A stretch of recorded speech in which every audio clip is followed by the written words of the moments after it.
Pernah kepikiran nggak sih kalau cara kita ngelihat duit selama ini, jangan-jangan salah total?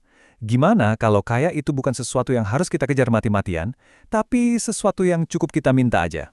Oke, kita bakal bedah satu ide yang bisa jadi bakal ngejungkir balikin semua pandangan kamu. Coba lihat angka ini. 375. Kelihatannya sih angka biasa aja ya. Tapi jangan salah, angka ini tuh kuncinya buat ngerti betapa gilanya kesenjangan kekayaan di dunia kita sekarang. Yap, kamu nggak salah dengar. Harta gabungan dari cuma 375 orang itu nilainya sama dengan total kekayaan 3 miliar orang lain.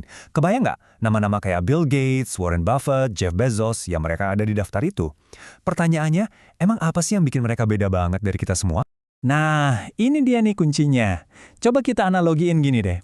Otak kita itu ibarat hardware-nya komputer. Fisiknya, otak kita semua ya, kurang lebih samalah. Yang benar-benar bikin beda antara kita sama orang-orang kayak Bill Gates itu ada di software-nya, pola pikirnya, programnya, sistem keyakinan yang jalan di kepala kita. Terus gimana caranya software ini bisa diubah?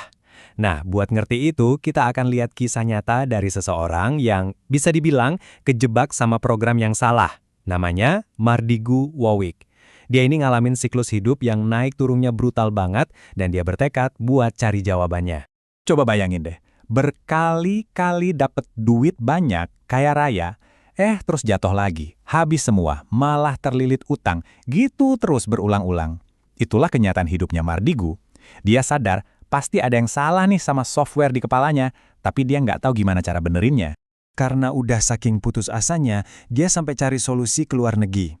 Jadi, di tahun 2001, modal nekat, pakai duit utangan, dan hasil jual aset terakhirnya, dia berangkat ke Australia. Ke sebuah sekolah pemikiran namanya Ramtha School of Mind. Harapannya ya satu, nemuin kunci buat mutusin rantai sial itu. Di sana, dia ikut sesi yang intens banget namanya trespassing. Tujuannya apa? Simple. Buat nerobos dan ngancurin tembok-tembok ego dan keyakinan lama yang selama ini ngejebak para pesertanya, termasuk dia sendiri. Oke, jadi sesinya dimulai. Instrukturnya ngajuin satu pertanyaan yang kelihatannya simple banget. Dia nanya ke setiap peserta, satu persatu, gimana caranya uang datang ke kamu?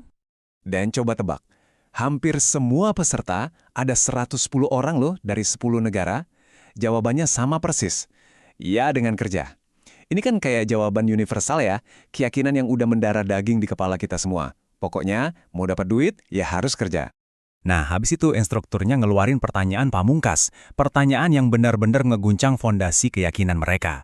Dia nanya langsung ke Mardigu, Tuhanmu Maha Kuasa kan? Emangnya kamu nggak bisa minta sama dia buat tetap di rumah aja, kumpul sama orang yang kamu sayang, lakuin hal yang kamu suka, tapi tetap dapat uang tanpa batas? Nah, disinilah masalahnya. Pikiran sadar kita tuh yang katanya cuma ngontrol 12% tindakan kita, mungkin tahu kalau itu benar. Tapi 88% sisanya itu dikendalikan sama alam bawah sadar, sama sistem keyakinan kita. Gampangnya gini, kayak perokok. Dia sadar rokok itu bahaya, tapi kok tetap ngerokok? Ya karena program di alam bawah sadarnya bilang ngerokok itu nikmat. Walaupun workshop di Australia itu udah ngebuka matanya, perubahan yang sesungguhnya tuh belum kejadian. Momen kliknya, pencerahan yang paling dalam, malah datang dari interaksi yang simple banget sama anaknya yang baru umur 5 tahun di rumah. Jadi ceritanya gini, suatu pagi, Mardigu nyuruh anaknya, Fatur, buat ngambilin sepatu. Tapi Fatur malah diam aja, terus jalan ngejauh. Mardigu, ya mulai kesel, marah. Tapi pas dia lihat raut ketakutan di muka anaknya, dia langsung sadar dan berlutut biar mata mereka sejajar. Dan momen inilah yang mengubah segalanya. Di tengah keheningan itu, pas anaknya meluk kakinya, Mardigu ngerasain ada pesan yang kuat banget dari bahasa tubuh anaknya. Pesannya seolah-olah bilang, "Ayah jangan pergi kerja, di sini aja." Dan persis di saat itu, klik, kayak ada saklar yang nyala di otaknya. Sesuatu nyambung. Semua pelajaran dari Australia yang tadinya ngawang-ngawang, tiba-tiba jadi masuk akal banget. Dia sadar, rekening emosinya sama si anak ini kosong melompong karena dia sibuk kerja terus. Akhirnya, permintaan yang baru itu terinstal di alam bawah sadarnya. Nge-replace program yang lama. Jadi bukan lagi, gua harus kerja buat dapet duit, tapi berubah jadi, gue mau bareng orang yang gue sayang, ngelakuin hal yang gue suka, dan dapat duit tanpa batas. Dan ini nunjukin seberapa kuatnya keyakinan baru itu. Besoknya, tanpa rencana B, tanpa persiapan apa-apa, dia langsung nulis surat resign.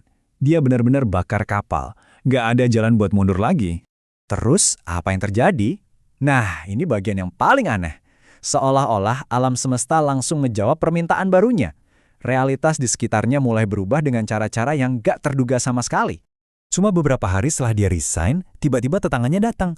Dia nawarin buat ngejual semua isi rumahnya seharga 10 juta. Masalahnya, Mardigu cuma punya 6 juta. Tapi karena si tetangga ini kepepet harus segera berangkat kerja di kapal, dia bilang, "Yaudah, 6 juta juga boleh." Dan dalam semalam, modal 6 juta itu jadi keuntungan 19 juta, plus dapat tempat tinggal gratis selama setahun. Gila kan? Nah, jadi inilah intinya pola pikir milioner itu. Ini soal keyakinan, soal software yang keinstal di alam bawah sadar kita. Konsep ini sering juga disebut hukum tarik-menarik atau manifestasi. Intinya, kemakmuran itu bukan cuma hasil kerja keras banting tulang, tapi ditarik oleh kesadaran kita sendiri akan kemakmuran itu. Semua ini akhirnya bawa kita ke satu pertanyaan terakhir yang lumayan provokatif. Kalau pengalaman Mardigu tadi jadi bukti, kita jadi harus nanya ke diri sendiri, program apa ya yang sebenarnya lagi jalan di kepala kita sekarang?